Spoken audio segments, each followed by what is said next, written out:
5'3", 63 inches, 160 centimeters. That is how tall I am. This piece is about as tall as me.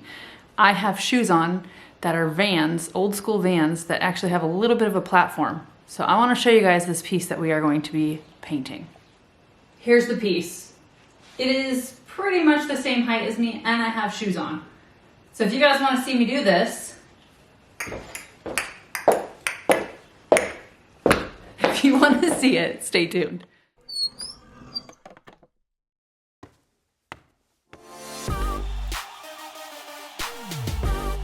Hey everybody, if you are new here, my name is Crys'Dawna and welcome to my YouTube channel. I realize that... What are you yelling at us, Cannon? What's the problem? He's mad that I'm talking to you guys. I realize that for those of you who have been following me for a while, I never say hi to you in the intro. So welcome back, friends. Thank you guys so much for coming back and watching. This piece this week is going to be a little less colorful than I've had the last few weeks, but we are going to be doing some blending and we're going to use some dark wax and try to pull out the accents of all of these right here. You can barely see them because it is painted all black, but I think that we can really make these pop. This is a piece that is perfect for Dixie Belle's Slick Stick, which is a gripping primer. And so you're going to learn how to paint over a finish that is super shiny. This piece is made of wood, but there are some plastic resin molded pieces like the feet, things like that. This is actually a huge set that I'll be working on. I'm not gonna video the entire thing. I will be taking pictures so you can see the progress of the entire set, but this is the only one we're gonna be videoing. I'm gonna do the same thing on all of them. So if you guys wanna see how I transform this big black chest that you can't see any of the details in to something amazing, stay tuned. The first step of this was to remove all of the hardware from the entire chest of drawers. The next step was to clean this chest of drawers with my Dixie Belle White Lightning, and I'm gonna go ahead and just clean the entire thing, and then once I'm done cleaning it, I'm gonna go back over that with some clean water and a clean rag so that I can get any of the residual off so I don't have any adhesion issues. This piece is a mixture of wood and some areas have a resin molding on them.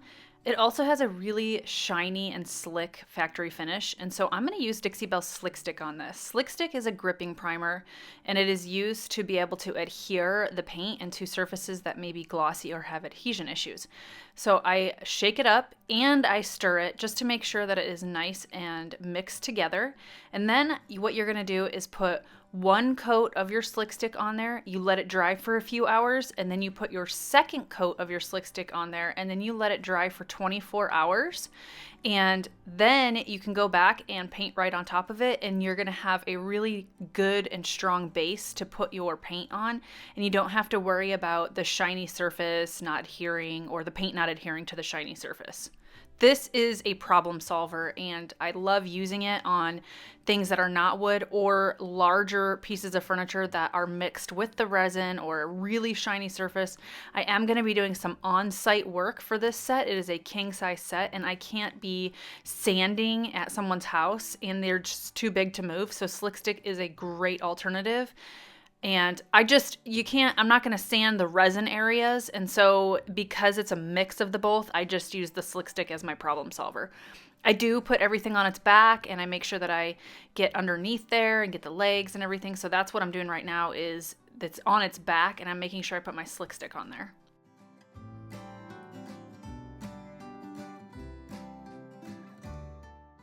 You can use Slick Stick with a brush. You can use it with a high density foam roller, which is what I'm doing right now. These are flatter surfaces, and I just figured it'll be a little bit faster. You can also spray it as well. I don't have a very good spray setup, so otherwise I would be spraying this because of all the ornate pieces on this. It would have made my life a little bit easier, but it's okay. I'm just going to roll it, and I'm going to take my brush and put it on. So same concept, you're gonna put a coat on, and then you're gonna wait a few hours and put a second coat on. So you absolutely can use a paint roller to put it on. Again, this is a high density foam roller that I'm using. Once I'm done with the roller, I go back in with my brush and just get all the cracks and crevices that your brush can't reach.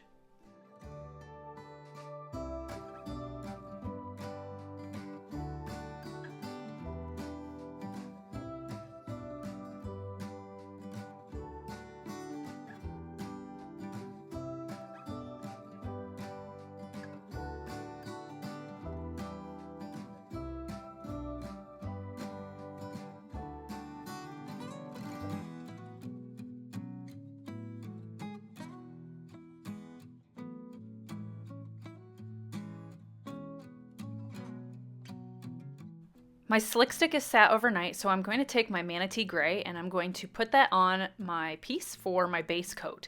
So I will end up blending, but I wanted to use a lighter gray because using a lighter color helps me visualize where I want my blends at versus doing a darker color. So I'm going to put 2 coats of Manatee gray on the entire chest of drawers. You can see I take the drawers out and I put the drawers back in. I'm going to get on the top of here and I'm going to do the top of the piece. So make sure you're kind, be kind and paint. And I'm gonna mist this a little bit so that way it helps my paint move a little bit easier so I can have a smooth finish on the top of the piece because it's so flat. You could always use a roller if you really want on these pieces, but if you use a high quality synthetic brush, a little bit of water, you can really get a nice finish on those flatter areas.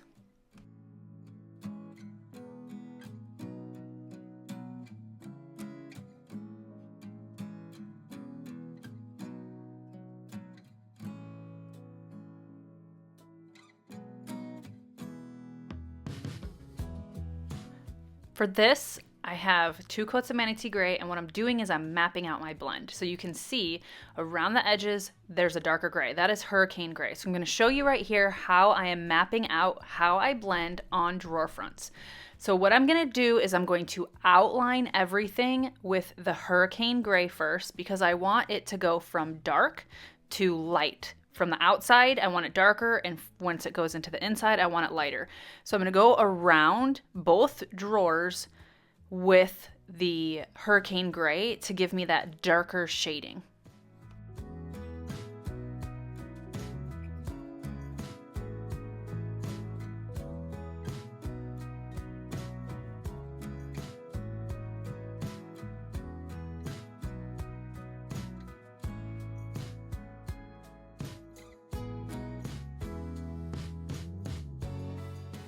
Now that I have done my hurricane gray, I'm going to go back in with my Manatee gray and I'm going to put it in the center and make sure you spritz it with your continuous fine mist bottle.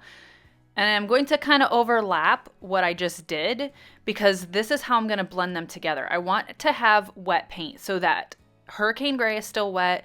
This Manatee gray is still wet. You can keep misting it with your mister bottle, but you can see I'm kind of just doing little circles and stuff like that. This is a rough blend right now. We're not making it perfect at this very moment. Now what I'm going to do is I'm going to take Fluff. I'm going to mist the middle of it. I'm going to take Fluff in the center. So that way we have a highlighter. So it's going from light to dark when we go from the middle to outside. And I'm just using this brush and I'm kind of blending it in just a little bit. And then what I'm going to do once I have that blended in a little bit is I'm going to take my mister bottle. I'm going to take a clean, dry, neutral brush, and I'm going to start the actual blending process. So right now I have laid down my hurricane gray on the outside, some Manatee gray in the center, and then some Fluff on top of that Manatee gray in the center. This is my clean, dry, neutral brush. I'm going to mist it, and because this paint is all still wet, I'm going to use this brush and I'm going to feather it all together. I'm going to do circles, I'm going to go horizontal, vertical, I'm going to do diagonal, and I'm going to just blend this all together. Because these colors are so close and because the paint is already wet and you're using a mister bottle, this makes this blend super, super easy. So if you are new to blending, use colors that are very similar and you can do something like this. This is how you do from light to dark. You're going to use a light hand when you're doing this, but this allows everything to blend. What I will end up doing after I have blended this entire part is I'm going to go back and I'm going to outline a little bit with my hurricane gray just to add a little bit more shading. And then I will take my neutral brush, my clean dry neutral brush, and kind of feather it in, but this is a really easy blend for you if you are a beginner, and you're gonna see me do it again on this drawer right here.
Now you can see how the two top drawers are blended. I just showed you this because they look different, but you can work one drawer at a time. Don't feel like you have to put all the paint all over because it will dry. So use one drawer at a time. Now I'm going around the edges of the drawer and showing you how I clean them up. I am using hurricane gray on the edges because that's what I used on the outside. So this is how you make it look nice and professional, is go back after you've blended and use the color that's the closest on the outside of the drawer and just put that on the edges of the drawer.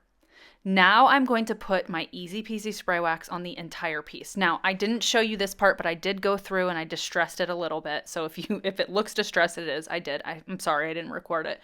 But I'm using easy peasy spray wax right now because this is kind of my priming wax because I am going to be doing black. So what you do is you spray this on the entire piece, and then I take a microfiber cloth and I rub it in, and then I'm going to wait about an hour, and you can go in with your colored wax, and it allows you to wipe away the colored wax a little bit easier because it has that wax underneath it. You can also use this wax as an eraser, and you'll see that too in a second. So we're going to put this wax on here, and now I'm going to go in with my Best Dang wax in black. I am going to use the brand new La Petite brush from Dixie Belle, and I'm going to use a microfiber cloth. I'm going to show you right here. I'm going to be putting this in, it's not at the edges of the piece, but it's at the edge of that inset where the little dots are, where that little trim is. And so I'm going to put my black wax on here, and I'm going to wipe it back immediately with my microfiber cloth to where I like it. You can put it as dark or as light as you want. And if it's too dark, you can take a little spritz of your easy peasy spray wax or any clear wax, and you can use it as an eraser. So you'll see me do that here.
So you've heard the term wax is last, but that is not the case with Dixie Belle's wax and their top coats.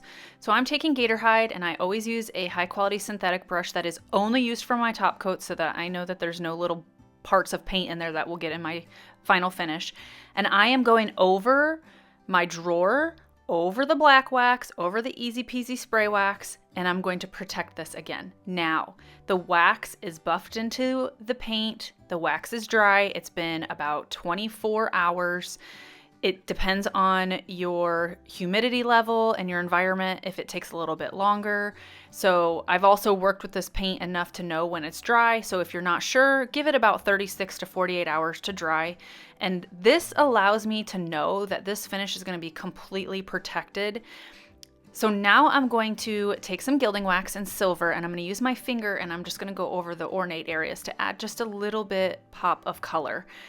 I also am going to use a makeup brush on some of the bigger areas, but this was kind of the finishing on here. I do use this gilding wax on the hardware as well. So you'll see that in a second.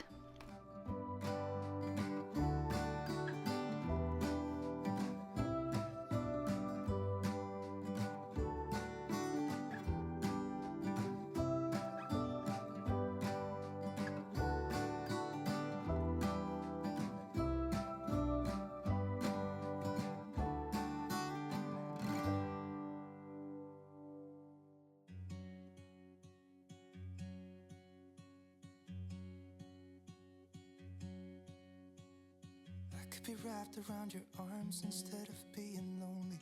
We could be gazing at the stars, but now it feels just like I wandered off into a room and closed the door behind me. I never gave the key to you, even though I wanted to.